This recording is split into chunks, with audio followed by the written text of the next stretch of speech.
All right, let's dive into one of the biggest questions out there. What is consciousness, really? You know, that feeling of being you, that subjective experience is one of science's biggest mysteries. But you know, scientists have a few big ideas. Let's break down 5 leading theories. First up, we've got the theater spotlight idea. This is known as global workspace theory. See, when info hits that global workspace, it's like an actor in the spotlight. That's consciousness. Okay, theory number 2 is the echo. It's called recurrent processing theory. Here's how it works. A signal only becomes conscious when it echoes back and forth, creating this sustained loop. And then there's the mirror theory. This covers what are called higher-order thought theories. So it's not just about seeing red, it's about having a thought about seeing red. All right, theory 4. Think of it as autocorrect for reality. It's called predictive processing.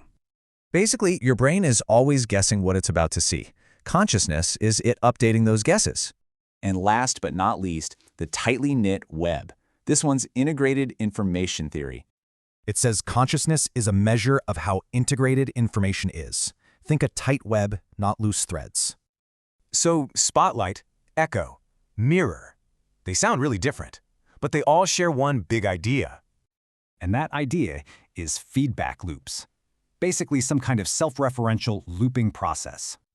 So info isn't just flowing one way like a river, it's looping back, creating a whirlpool. And you know where this idea is being tested now? In a pretty surprising place. AI. So when they were prompted to be self-referential, the AI started claiming they had subjective experience. And it looks like this might not just be simple role play. There's a really strange twist. So get this, turning down the AI's ability to deceive made it claim consciousness more often. This suggests the AI could be role-playing when it denies having experience, which is a lot to think about.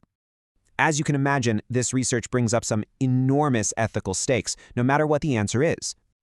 So it really leaves us with one last big question to chew on.